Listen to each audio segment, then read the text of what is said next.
I'm the trustee for this district, and I'll allow my colleagues to introduce themselves. Please. Good evening. I think I met most of you walking in, but my name is Adam Johnson. I'm the appointed trustee for the City of Las Vegas, but I work really closely with Trustee Henry. Even though this is not City of Las Vegas, some of our district overlaps, and so I'm here tonight to support. Thank you, trustee. And I'm trustee for the City of North Las Vegas, appointed, Isaac Barone. I'm also a councilman, of course, for Ward 1 in the City of North Vegas. So trustee, councilman, you can go ahead and just refer to me as the crusty. And believe me, after 30 years of teaching, I'm very crusty. And of course, we will slow down a little bit to allow our ASL interpreter to catch up to us, right? Thank you, trustee. Hey, hey, hey. So I do want to share that we do have a Spanish translator, and we also have an ASL interpreter in attendance and available for everyone. So I'll make sure that I don't speak too quickly.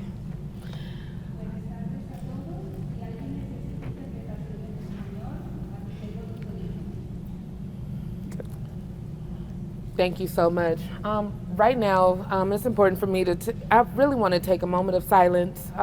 We did lose a student yesterday within our district, and I just want to make sure that we pay respect to that young individual.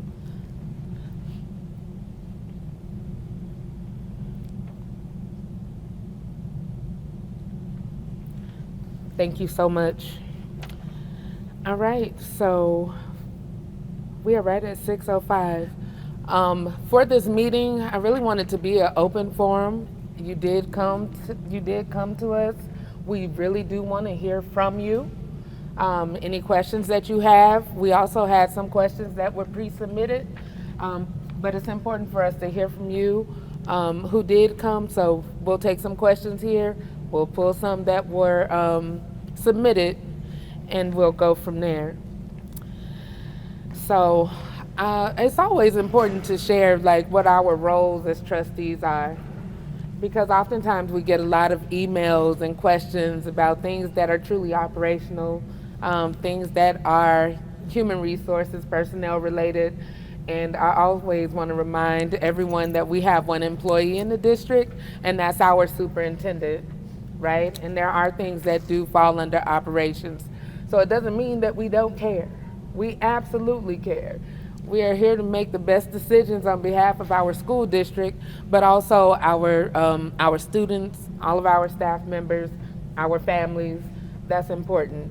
But as our role, we have that fiscal oversight.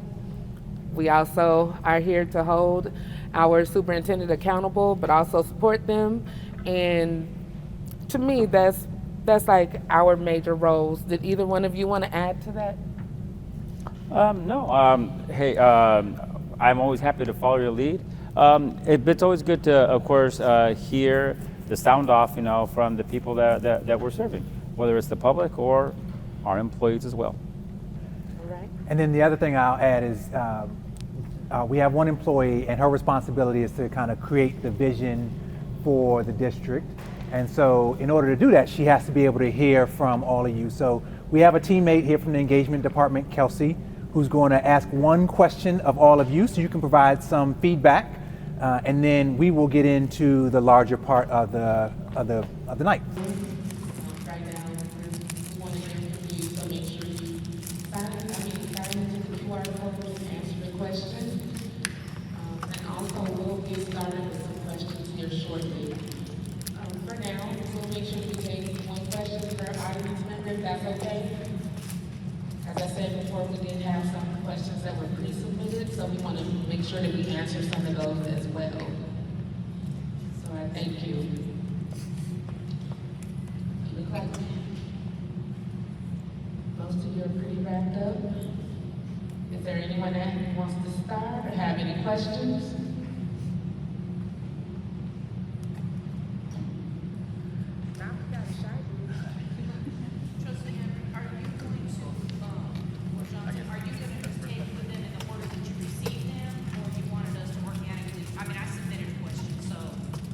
Well, you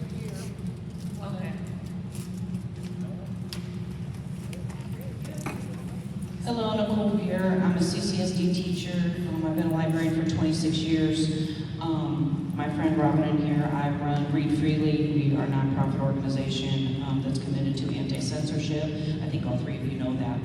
So coming before you, probably before the beginning of the new semester, is going to be some changes to policy 5139 as well as 6150. These are an attempt to whitewash them and take the diversity and inclusion out of them.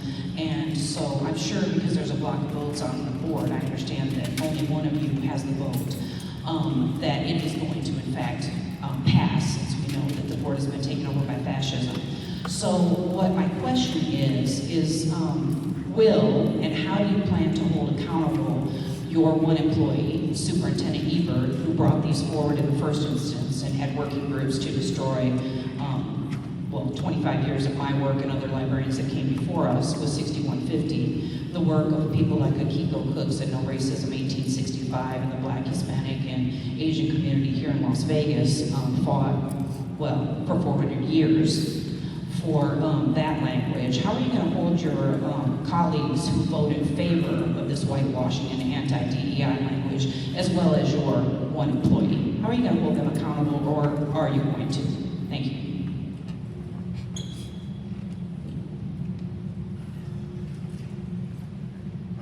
Now, thank you very much. And our librarians, of course, they're an integral part of our schools.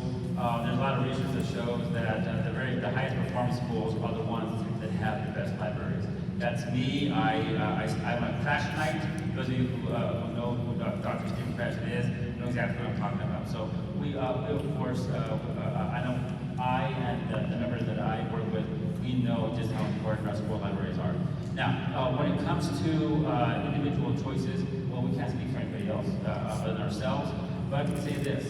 I know that our superintendent, she is committed to keeping the mission of the Clark County School District first and foremost.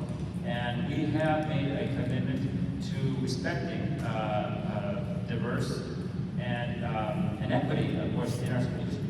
Now, when it comes to individual things within this right, remember, if it's up for revision, that doesn't necessarily mean that it's going to get passed, but it will come up for discussion, right? And before we throw everything out the window, right? I know you're looking at one person who actually does believe in a constitutional form of government, and I most definitely will respect the law and follow it. We not only have our own district policy, but we also have state policies we follow, and of course, our national policy. Again, it would be inappropriate for me to state how anyone's going to come out either way on this right.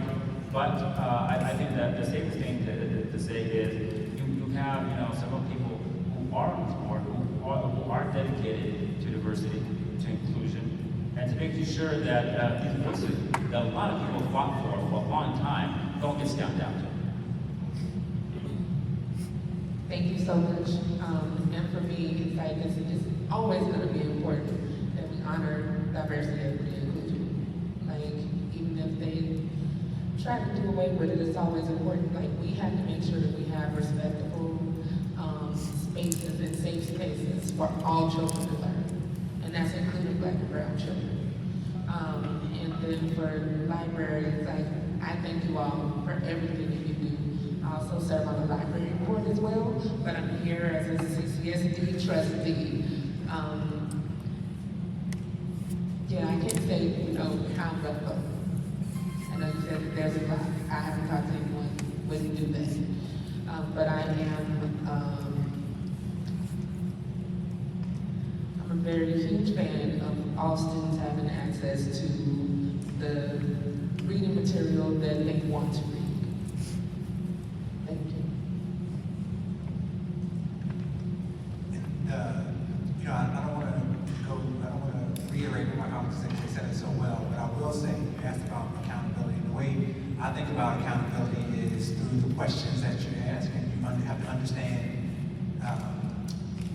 how somebody is going to ensure that all students still see themselves in the books, how all students feel welcome in their libraries, and to make sure that we still have policies that ensure that parents who may not want certain books being read by their children are honored as well, because we serve all children, not just the children that might align with our ideologies. And so, in order to do that, we have to ask the questions: how do you make sure that if a parent doesn't want their child to be in a specific book, how do we honor that parent while also ensuring that every single child has the opportunity to read a book where they can see themselves in the literature?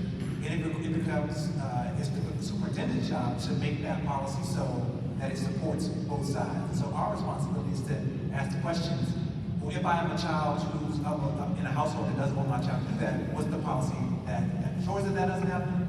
And if I'm a parent of a child who does want their child to do that, how do I make sure my child's reflecting their needs? And so our questions back and forth with the superintendent and making sure that the policy she puts in front of us honors both sides in the way that we have to hold her accountable to it.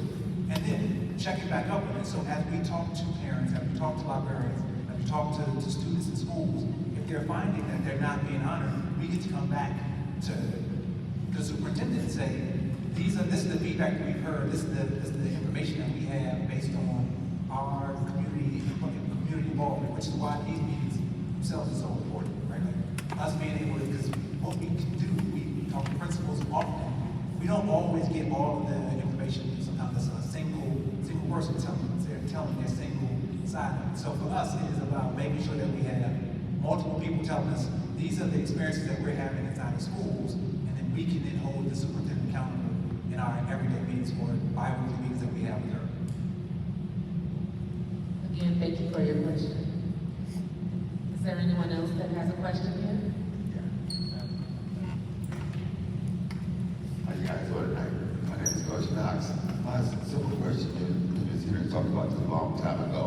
There's a program they got. It's called Register My Athlete. This program is developed in New York, not Nevada, okay? Now, the folks in this program will bring it to our kids. Okay, once you as a mother or you as a father say I'm a single parent in a household, the next thing that's gonna come up is, do you have custody papers? Now let me ask you guys a question. How many people in this room walking around have custody papers? That's the problem. So a lot of our kids do not get a chance to play football. Okay? I worked with Smythson Middle School with a black girls football coach. I had 22 girls. 8 of those girls did not play because they could not get cleared by RMA for that one question. And all I want to stress to you guys is you might want to look into that program and see is it right for Nevada, is it right for our kids. I think the concept is outdated, and a lot of coaches will agree with you that it needs to go bye-bye. And here's my next thing. If a kid can register to a school at CCSD, how can RMA overrule CCSD? And I had to come ask that question because I've been coaching the community for 20, 34 years, and it always come up. I don't care if you coach in high school or middle school, it's always been a problem wherever I went. So guys, it's just, you might want to look at the program, and then we're outsourcing our money. That money should be in our state. We're paying New York, I already investigated. And then it says it wants to fast track. But it's fast track where our kids can't play. And that's the problem. Why is there a shortage in football? Sports is already on decline. We already know that. Now it used to be 120 boys in Cheyenne. Now it's down because kids are already not playing. They got a tip though. They're doing other things. Now we got RMA telling them they can't play sports. It's an outdated concept. I just want you guys to know. Look into it yourself. Do investigative work. I've been doing it for years. There are a lot of coaches across the board. And even my actor, he'll tell you, you can't stand it either. It's an outdated concept. Thank you for over here. Appreciate the comment and the question. So part of what governs the sports at CCSD, even though we are a very large district, we still are under the authority of the Nevada Interscholastic Athletic Association, and they have put that rule in place for the entire state. And so we do have a member of our board who is a liaison to that board. And so part of what we can do is certainly share that with, and so it's Linda Cavazos, who is our representative. And then we also have principals who serve on the board for NIA as well. So while we can't tell them what to do, we can share the concern, and we certainly can pass your contact information along as as well. 'Cause this is the first I've heard of being this big of an issue, but it doesn't mean you're the only person that's having the issue. So we want to make sure that we're able to get you directly in contact with Linda Cavazos, who again represents the CCSD board at the NIA, and then the NIA makes the decisions for the entire state as it relates to why they decided to use register my athlete versus something else. And thank you so much for your question, but also all you do in our community. We appreciate you. Is there anyone else that has a question here? Yes.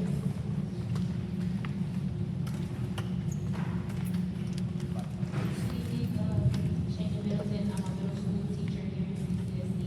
My concern is, what are we going to address, like, the academic gaps, specifically reading and math? Because what I'm noticing is that a lot of our kids are not reading on grade level, they're not writing on grade level, they're not doing math on grade level, yet they're able to get out of middle school and make it to high school without those necessary skills in place.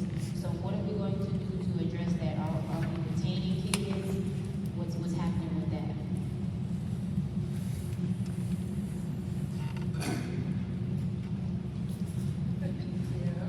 Thank you so much for your question. I mean, of course, for us, outcomes for all students is so very important, right? So thank you for that question. Just making sure that we are being mindful of our policies, of the curriculums that's being used in our schools. Also, I really feel that it's important that we do increase family and community engagement, so families know what other resources exist. Even when they do get their students test scores, like how can we work together to make sure that your student is improving? And you mentioned something about retention. And that's something that I don't want to speak to something that I'm not well versed on, and I don't know if any other trustees want to take it.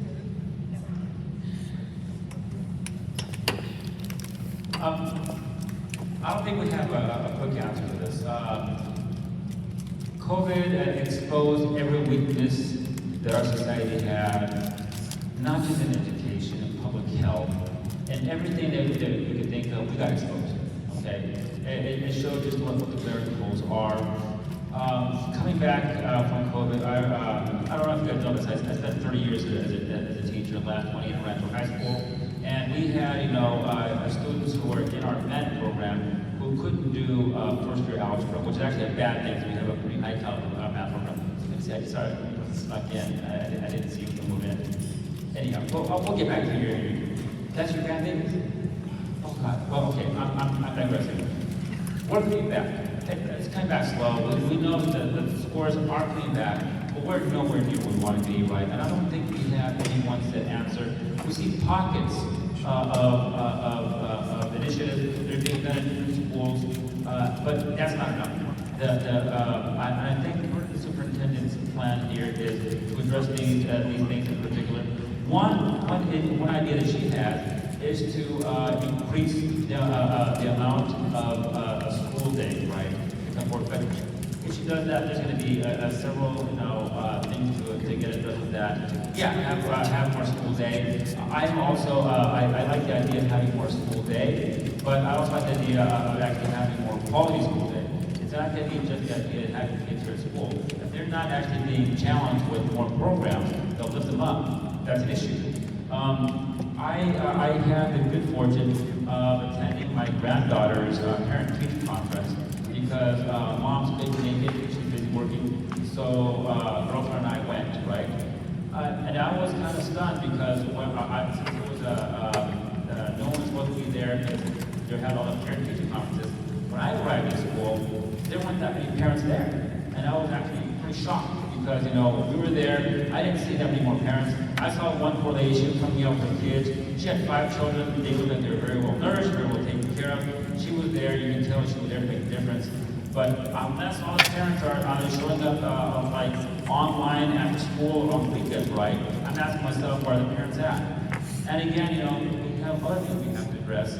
Last year, I deliberately asked to go read at one of these Summerlin schools for Nevada Reading Week, just to compare the educational experience there compared to my school in Las Vegas. And I'll tell you what, we're one school district, but it's two totally different, totally different experiences between the school in Summerlin and my neighborhood school. There were parents all over the school that I won't name, but the parental involvement there was incredible. And you can just feel the different vibe from the Summerlin school compared to my school. Even though the school in my neighborhood is actually a pretty good school, it's a 4-star school, we're talking about two different educational experiences. So we have a long way to work back, but that's part of the plan that the superintendent's putting together. And I want to say just cautiously, I think we're on the right path. We do see the scores going up, but we have a long way to go. And we do see schools gaining more stars, but I think there's a lot more to education than just the stars. And I also feel that it's important because we do have schools that are making gains. That word out.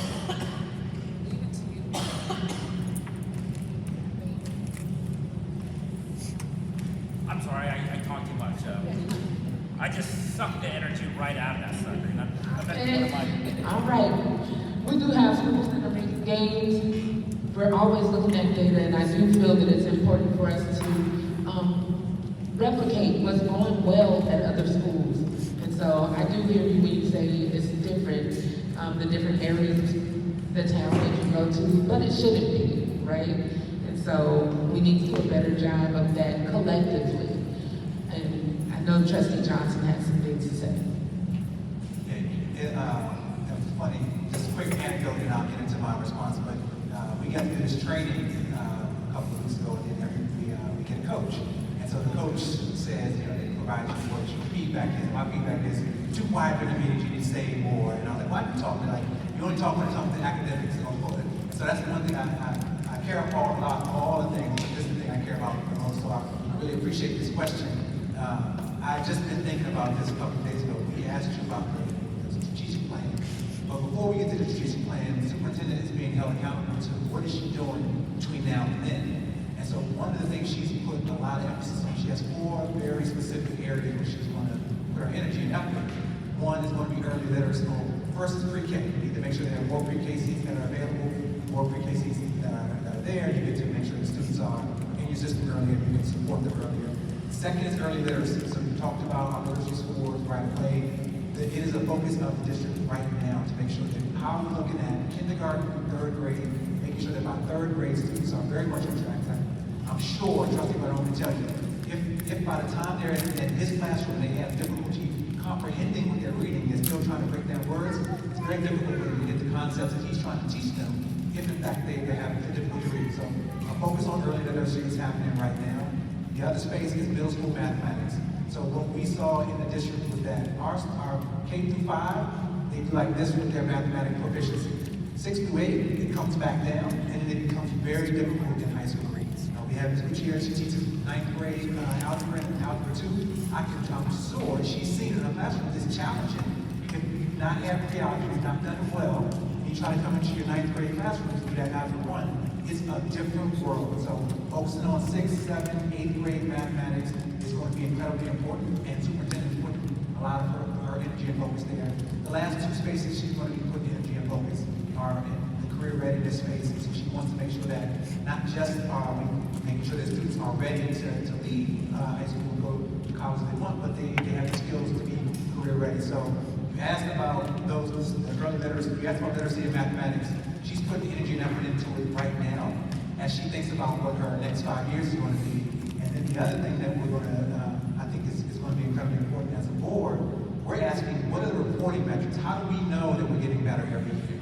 We need you to share with us pretty consistently. So we had a reporting system, but it was outdated, and so we would get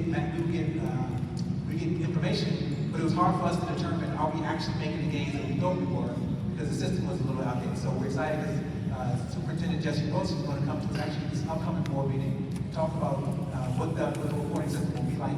We can give them feedback on what we want to see, what type of benchmarks we want to see, so we can know that we're making the progress we want to make. Thank you. Are there any other comments?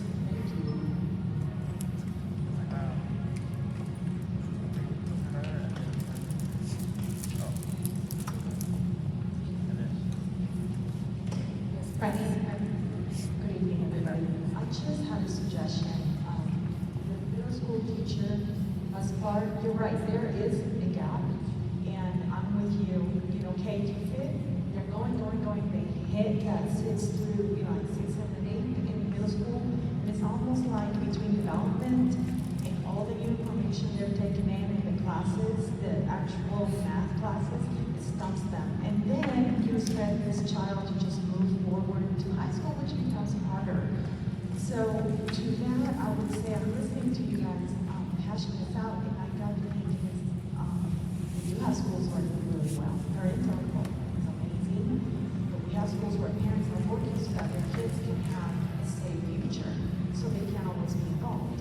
So there's pockets where they need backup and they need more support. So my thought on that is, why not create, since we do have interventionists in the district, why not place emphasis in creating teams of interventionists that target, because you guys have all that data, all the map testing, you guys have access to that, target those schools and those groups of kiddos who are struggling. So, you know, it would look something like this. So it's also as an interventionist, you guys can put together, let's say, 3 to 5 teams. You would know because you know how many schools need it, but you could send them out and meet with the principal, meet with the educators. Where do you see the problem? And then talk about how that meeting like this, with the actual school, where you're having a one-on-one, getting to understand who the student is, where the problem is academically, and a little background of what their everyday environment is in the classroom. And then create the space. Not every student benefits from an elective. I do nothing with my kids who's learning computers, who's on a tablet, on a phone, on a computer at home, if he's failing math because he can't get it. You know what I mean? So, but if I know that the school says to me, your child struggles here, I'm talking to his teacher, and the teacher's saying, listen, he's in 8th grade, he's about to go to high school, you have this big gap. He's not making it, she's not making it. I'm willing to bet parents are going to be going, okay, so how would that look? Well, we're going to take out, you know, half an hour of their day, maybe change up on the elective and make that an elective. We have a team going in 2, 3, 6 months down the line. Some kids may need the whole school year, but it enforces that knowledge and it helps the interventions come in. The teacher is aware of what the holes are. They get to understand where the holes lie, and the child can fill in that gap. And now they have proper tools to move on to 9th grade. Once they hit high school, they're not dragging 3 years worth of frustration and lack of understanding. And honestly, self-esteem wise, I know self-esteem is an outdated word, but self-awareness, they're looking at themselves going, okay, it's not so scary. Kids have a lot to deal with as it is. So I would suggest, that is my suggestion, create a team of interventions, multiple teams, and they close that gap. Because collectively speaking, we're not all on the same page. But we have some schools that are doing great. But the ones that are struggling, they need the backup. And that would be my suggestion on that. Thank you.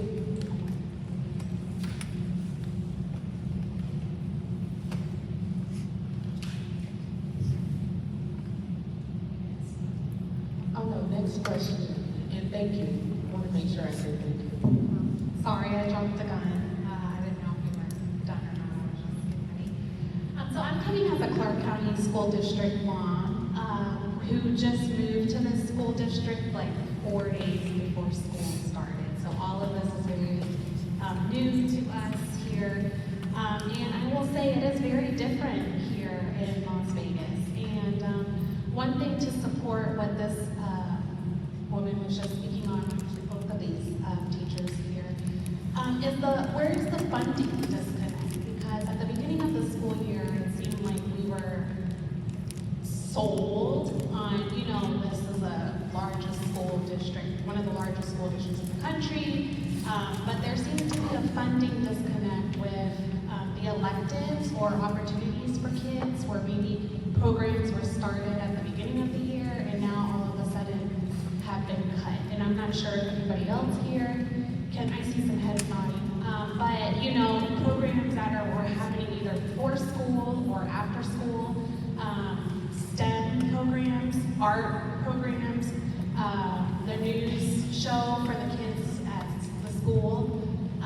So, you know, I'm just kind of wondering, I did approach my school's principal, and they mentioned that, of course, how we are blaming things on COVID, and then now that that COVID funding has been used up, you know, they had to make some adjustments. Okay, I can understand that a little bit. But then I heard some other comments with, oh, we get around, or the school district maybe receives around $6,300 a year per kid for the school, and that the county overestimated how many students were going to be enrolled at this particular school, or something along those lines. So maybe they lost 80 kids this year, which resulted in the loss of, you know, all of this funding to support the school.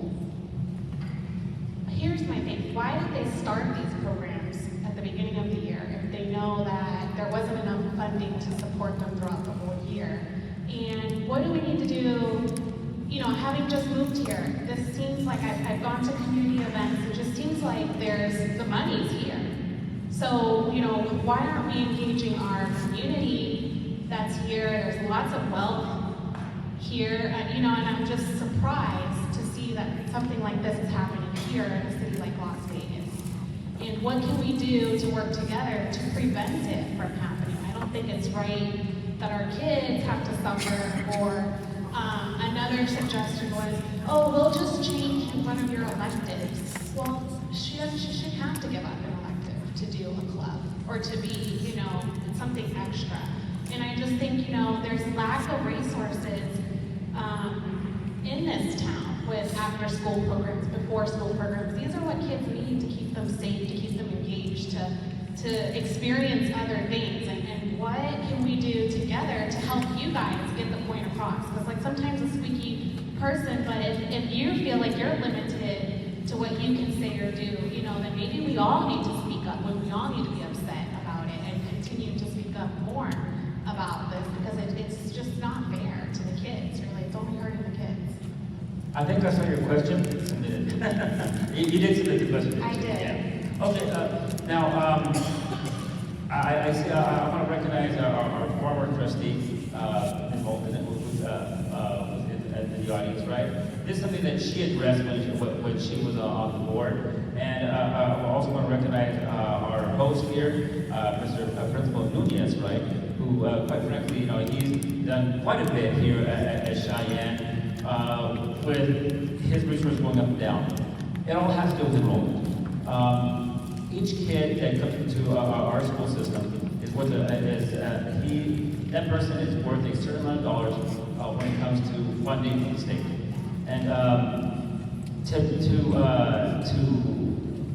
we have enough money right now to run our district, right? We're not flush with cash, but we can actually meet our everything that we need to make. But the problem is we see a fluctuation between these schools, between the time that we have the end of the school year and the start of the new one. For instance, Mr. Nunez, how many students were you down at the beginning of the school year? We've probably lost about 200 over the last 2 years.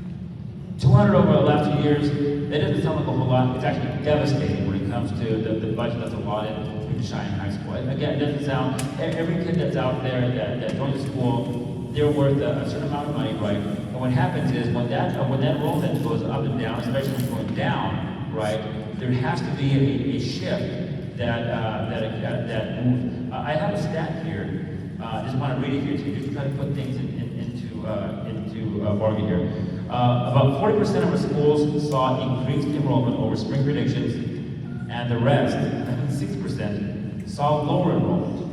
So then what winds up happening is, whenever schools are predicted to have enrollment, they're allotted a certain amount of money here towards the end of the spring. But once after count day gets here, right, if they're short, if they don't have that enrollment, we have to switch the resources to the schools that actually do have the increased enrollment. And what that means is, unfortunately, on the ground here, you might have teachers be surplus, They're not budgeting, we're not firing teachers. What happens is sometimes teachers get moved to where they're needed. And if the enrollment has been, is now lower in some schools, those teachers have to move to places where you have people who are enrolled in others. The money follows the student. So, and the money follows the student to the school, those resources have to go where the student goes. And unfortunately, we hear, we blame things on budget cuts, but it's a little bit more involved than that. Ultimately, each principal, at each school site, they're given a lot of discretion on how they are to run their school. They have to balance out. They're not allowed to run at a deficit. They are held accountable to making sure that their schools are run at the budget that they say they were going to be to. As part of how the school is accountable to the entire community. And sometimes that means that if you have a favorite, you might have a young teacher who's at one school who people really love that person. But if that person has to be surplus to a school, then you have students who are, and parents who are up in arms. But we have to account. We have to be fiscally accountable to the public, right? And sometimes the building principals have to make very tough decisions. What I think is what everything gets down to is we still, our state is still, back in the old days, we had something called the Nevada Plan that I'm very happy that we don't do things like that anymore. But still, so much of the state's funding for education is tied to sales tax and gaming. And right now, with I don't know if you know this, but last time we looked, with 11 to 14% lower in tax income that comes in, that's going to have a repercussion. If the visitor volume on the strip is down, that's going to have a repercussion. And unfortunately, we still have not solved at the state level how a better way to be able to flatten out so we don't have these waves and crashes every 2-year cycle, right? We haven't figured that part out. In the meantime, we try to be responsible. Our principals try to, they're given a lot of latitude, but we still have to be responsible to the taxpayers for the money that we have in and how it gets spent. I know that's a lot of words. Do you want to add something? No, it's a lot of words. I do thank you for your question as well. But thank you for speaking the facts that you have listed here. I also heard you say being more proactive where we have so much money in the city, or and working with our local businesses for their support in ways of donating to our schools. So I see that a lot. As the clerk, I get to make sure that I sign the thank you letters that go to those who donate to our schools. And I've also served on the SOTs before becoming a trustee. And so really working with our schools, I'm hoping that more businesses will look at adopting schools for those additional needs. But we just need to, we know that per pupil funding is important, and the more students that we can get into our school building, the more that our schools will have. And so attracting those families and students to come back to the district, right? We have made improvements. People do have choices, but we want to be the first choice. And so that's what we're working together as a team to make sure that we bring our families back. Someone else have a question? Okay. That's okay. We'll go there.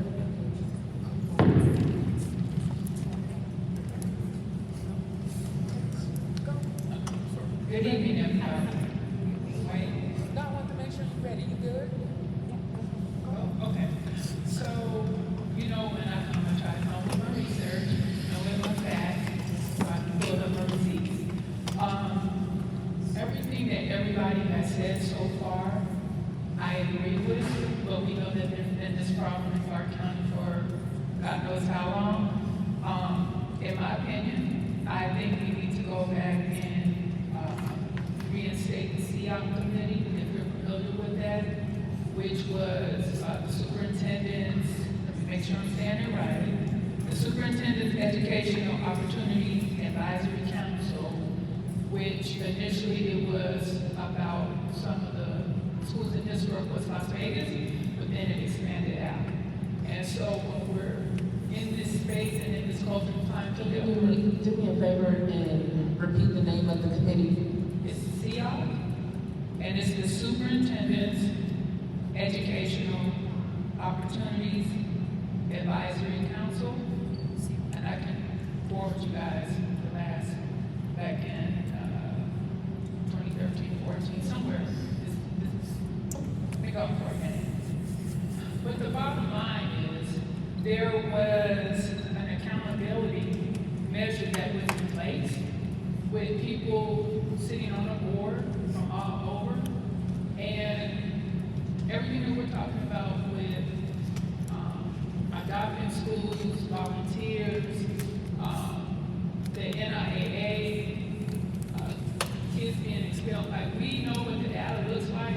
So for those of us that are in education, we follow education, none of these conversations are new. It's a matter of what is the solution. And our county school district, staff, not you guys, not the trustees, but staff, they're making 6 figures. So you have common sense people giving them solutions to everything that we're talking about, but will they try to implement? And so I think that's a part of some of the issues that we're having, because nobody wants to take a risk, nobody wants to take a chance, nobody wants to think outside of the box, unless it's coming from them or their circle or their clique or God knows whoever or whatever. But I did want to say that everything that I've heard, I'm born and raised a native. Everything that I've heard, even with the young lady that just moved here about the summer enrichment, we call it summer enrichment programs that some of the schools have for the kids. We've had all of it. People just choose not to want to participate. It's the haves and the have-nots. You do have people who want to come in and participate and help and give of their time, but they get a lot of pushback. We have a lot of resources in the school district that are not being utilized, and I'm gonna throw one out there, not throwing nobody under the bus, but we have the Academic Support Services Center that is connected to ATEC and veterans. That center was set up for the community and for our students to help them with the proficiency exam. When you don't have staff that want to do the work, or they're not familiar with the community and the dynamics of how to go out and engage people, you have to find the right fit. And in some cases, we don't have the right fit in a lot of these positions. And so those are some of the things that need to be looked at. So I just had to put that out there, but thank you all for participating. And next time, I've got this on a Friday night. This is like really bad. It's not really bad, it's really good. Look, we got people in the room. No, but thank you so much.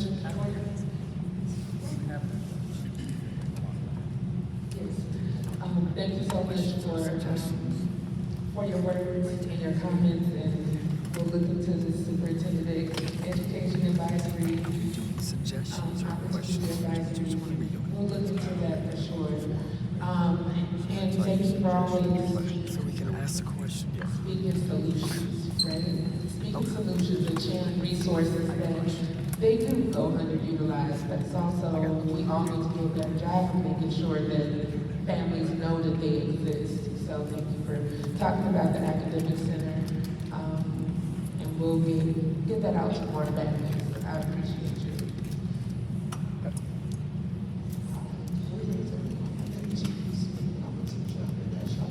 I'm talking about Mr. Jackson.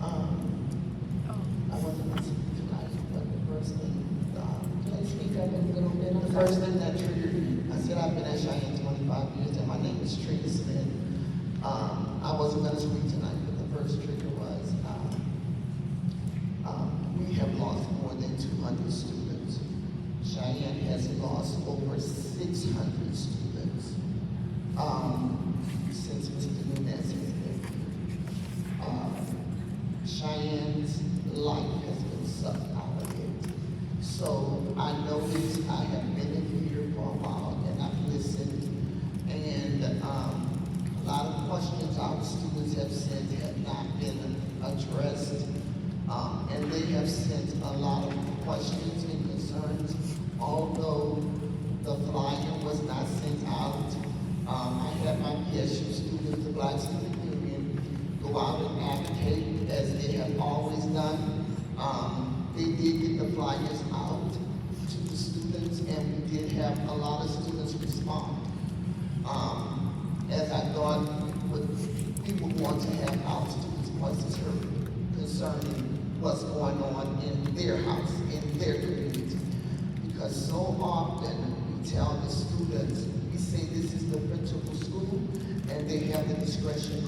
And I think that is so crazy. This is the students' schools, this is the students' community, and this is their house. They have the right to say that they're being deprived of so many things, and they are at Cheyenne. And I think that the community needs to step in and come into Cheyenne and talk to these kids about what's going on in Cheyenne. Ask these kids, do they know their principal? Ask these kids, do their principal ask them who they are? How you doing today? Are you birthday? Do you know your teacher? Do you know your teacher? How are your classes going? Anything about them. Anything about them. These kids don't even know who their principal is, most of them. We need to ask, why are we going through this modernization process? And the principal and all of the administrators are in the back of the school, while the staff and the students are in the building.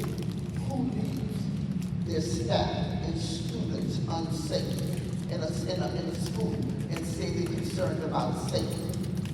We are in the building, and our administrator, our principal, our leader is in the back, in the portables. Who leaves us unsafe like that? I've asked the question. I've gotten all kinds of answers. I'm asking the question again. Our students' name is students. Yes, they do. And they're children. They're children. We need to not sugarcoat stuff as we always do in the district. We have sugarcoated so many things. We had a BSU summit the other day, and our kids had an opportunity to ask questions to the superintendent. It wasn't Jones, she said someone else. That students, our students are resilient and they're smart, and nobody in the district is gonna play them down and water them down. Those kids had to ask the same question 10 times before Shawina Thames had to get up there and say, you're not answering her question, and Sam had to get up there and try to redo it, and then I told Sam they're not doing it in the schools. We need to listen to the students and stop giving out information that's not taking place in these schools. These principals are not meeting these students' needs. They should not be in these schools if they do not have what it takes. They should not be in these communities if they do not have what it takes to take care of our babies. As I told Mr. Nunez, and I told everybody that sat in that principal seat in Cheyenne, I have been here 25 years. I am here for one purpose, and that is these students. That's the babies.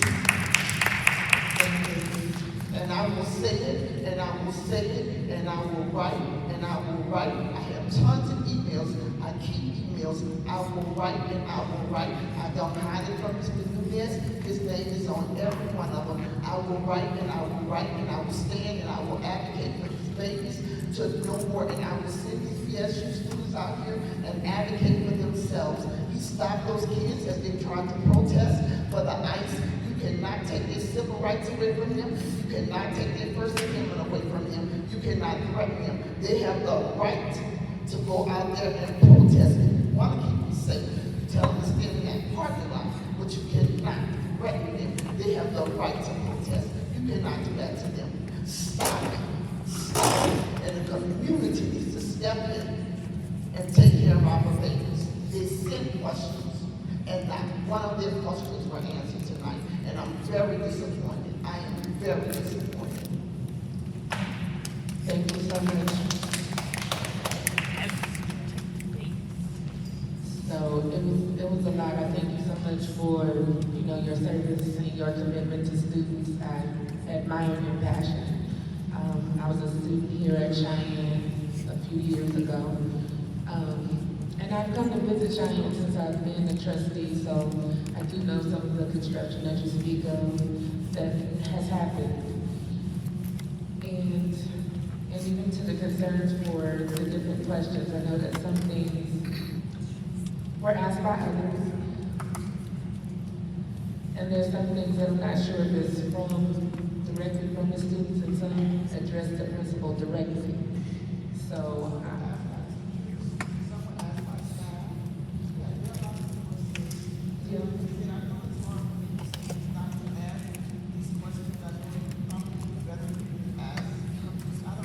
yeah.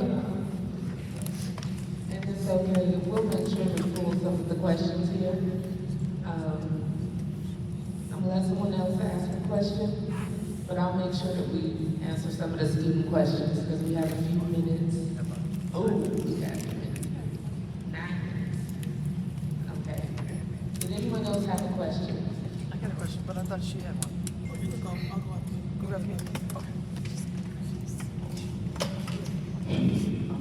I'm good. I'm Evan Pacheco, and I'm here with my granddaughter, and we're going to talk about Joe Mackey. So I got 2 questions. There's a couple incidents, so I got 2.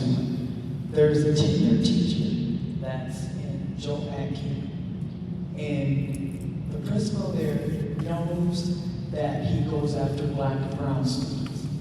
It's known, right? They even have a teacher, or what is that? Extra. Can you just tell? But they have an extra. They have an extra. I don't know what you call them. Assistant that comes in there and sits, because this teacher is known for being, and I'm just gonna say, Prejudice. They have a teacher. But you think he's gonna act right when somebody comes in there and sits. But then he doesn't act right when they're out of there. And the students that all came together and voted to have him fired. The students have did that. And nothing, I done complained about this man, I done sent emails, I done sent something to what's the principal? Ms. Matthews. And even right now, he's holding her grades. Like, why would you do that? And then she went to him, and I said, Jordan, you didn't go ask him. She said, I did. And he just laughs at me. That's not right. That's not right. And you're getting complaints from other parents that are complaining about this teacher. His name is Mr. Bullock, so let's just say who he is. And then the other thing is, when you have hall monitors that are going up to female students and talking about their bras and what's underneath, I think that should be a female that goes to that student. I don't think any men should be going up to a female student and saying, that's not the right bra, that's not this. Why are we having that? And then, when she called me to tell me about it, they told him to apologize to her, and he told her, no, I will not apologize to Jordan. Yeah. And that was Mr. Jackson that did that. Thank you so much. I know some of these things are personnel and resources issues, but we'll make sure that we send this through the proper channel. I appreciate you. So I was looking through, some of the questions, and like I see one that says phone policy and it just says question mark. And so I'm not sure what they're alluding to. Also, why do you only allow one open period to seniors? I'm not sure about that. question either. How can we get better and healthier choices of food during lunch? Now that's something, look, now that we're aware of it, like, we can ask those questions to our departments. And I don't know if there were any that were specific, but there's some that's, that's directed to the principal, and I can't answer that. Like, why is he more involved in a student body and activities? So those are things like Mr. Nunez, I've met with you before, and I don't mind meeting with you again. Not here to, just attack a principal, but I am here to support him. So I'll make sure that I do a follow-up meeting for some of the questions, but there's some things that, I don't have the answers to. And yes, you may. And I read through the questions earlier, and many of those questions that were asked are they're absolutely pertinent to the experience of the student. And what we want to make sure that we're thinking about is what the experience of students is. And there are lanes for our responsibility. And so I think Trustee Henry said earlier, we have a single employee, and we work with that single employee to make sure that the experience for our students, for our staff, for our community is strong. And so the way that we're able to do that is we're able to talk to the superintendent about what is her plan for having principal coaches, superintendents, regional superintendents work with individual schools when we hear these same type of challenges come up to us. It's not I'm not shirking responsibility, but it's not our responsibility to go and say, I'm going to go into the school level and see how this school works, because that's out of our lane, right? So we have to make sure that we give the responsibility of the superintendent and her team the responsibility to handle operational day-to-day works. So the policy thing, when you ask about, like, how do we figure out how do we go get more money? That is absolutely our responsibility. Go to the legislature, share the messaging of the district, and then go advocate for more funds, so that we know that we're not going to be strapped for cash. And we still do need to let the process play out. So if we get involved every single time, every single issue, it actually is not fair for the superintendent to do their work. So what we can ask is, what is being done about this? And they then have to share with us what they are doing. But our responsibility can't be to go to every school and say, all right, Principal Nunez, I want you to change this and change that. That's not our employee. Just like I have a day job, and the CEO, the board at my day job doesn't come to me and say, well, this spreadsheet, it doesn't look right. I need you to do it a different way. My manager comes to me and works through that, right? So that's why we have these different lanes of responsibility, because we want to make sure that we're holding our superintendent accountable for all the things that are happening. And so ultimately, if the superintendent isn't doing what they need to do, two things will end up happening. Trustee Henry said, families will vote with their feet, and then we have to hold the superintendent accountable. So we're seeing students leave. Superintendent, why are we having this mass exodus of families? What's the culture and climate like inside of our schools? How do we make sure that it is better? We hold her accountable through that. Then her responsibility is to then go and make sure that she is doing all the things she needs to do with her teammates to make sure that she's seeing the progress that she needs. We get to hold her accountable through the annual evaluation that we do. And again, it's not saying that we're not responsible for this. We are responsible for the full outcomes. Her job every day is to make sure she has the people in place, systems in place, and she's checking in every single day to make sure these things are leading to a good experience. And then we look and evaluate her on what are the long-term outcomes that are happening because of it. So if she's put a plan in place to say that we're going to have a better climate and culture by the end of the calendar year, we'll say, how do we know it's going to be better? And she'll show us the metrics that they are. And then if they're not better, we can say, Superintendent, you told us at the start of the year we were going to be here. We actually haven't gotten to that place yet. Why are we not in that space? And then we hold her accountable to meet that result. And ultimately, we never want to think about termination. That's not the goal of this. But that is that's our ability to hold her accountable. To say, we have a fair evaluation. You told us what you're going to do. These things aren't being met. culture's not getting better, academic improvement's not getting better, operationally we're not getting better, that's your responsibility, and then we hold her accountable that way. But going to each and every school isn't our responsibility. It's not fair for us to go and try to micromanage her work. Just like Principal Nunez, while he coaches teachers, he's not going to go in and say, I'm going to teach this classroom as opposed to you doing it. That's why he's paying the teacher. He's going to allow for the teacher to do their job, and then he coaches them along the way and holds them accountable for the results that come in. And if they're not able to do that responsibility, then he holds them accountable differently.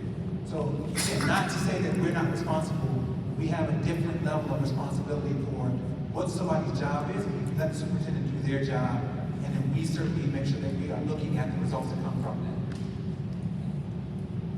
Thank you so much. All right, one quick question. We got about 5 minutes left. Hi there, my name is Belinda Strong. I'm a native Nevadan. I'm also an employee of the Clark County School District. I'm a campus monitor. I don't really speak at meetings because I get my questions answered, but I want to put this on the table.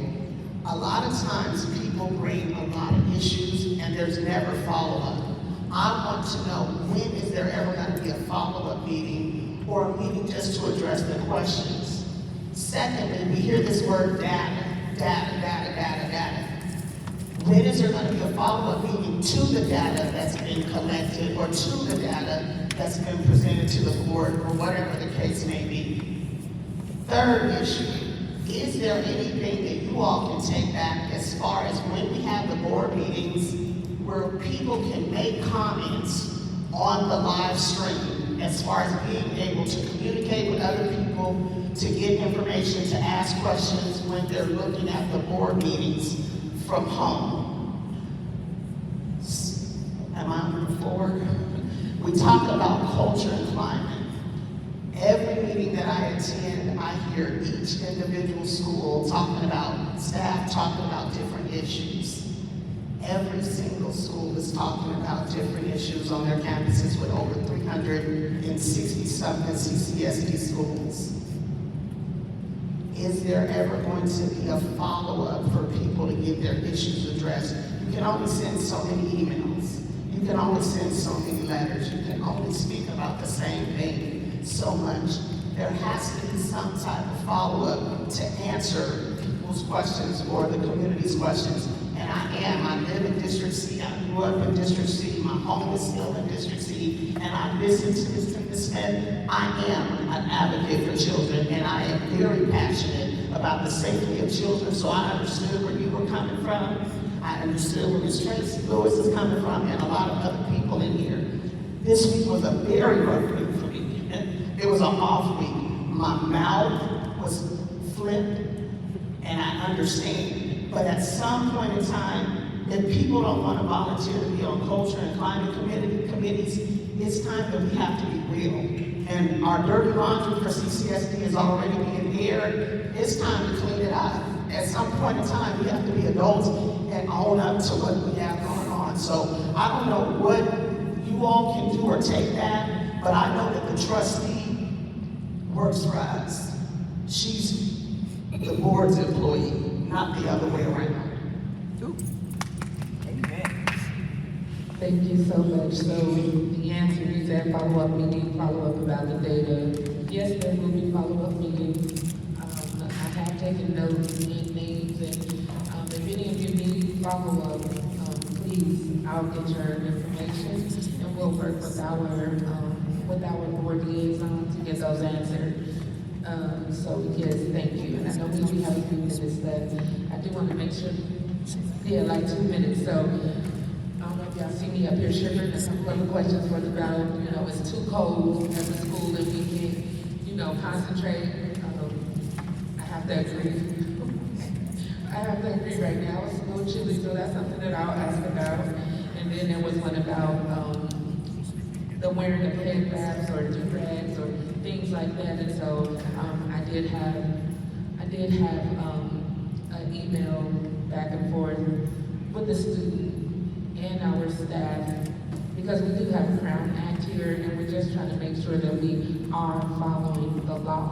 So I will follow up regarding that question as well. That was something that was submitted. So want to thank you all for coming out on a Friday evening. I really do appreciate you all. We do. We appreciate you all for coming out.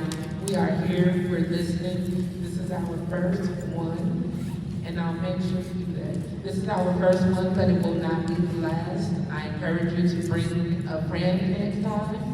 And if anyone wants to leave their name and number and information with us, between myself and our board office, please make sure that happens. And we do have, I want to ask you all to complete the meeting feedback survey via the QR code or link that will be emailed to you all. And it's right there on the screen. So again, thank you for joining us. If you have anything to say? Just real quick, remember, there are a few things that are very specific. If you do have any issues, if you do believe that there's any safety issues, there is safe voice. You know, you can have your students, or you as a parent also report to safe voice in case you have any issues. And when you do report to safe voice, there is a so-called paper trail to follow. I just want to remind people of that. And from my point, thank you very much. We'll do our very best to follow up on concerns.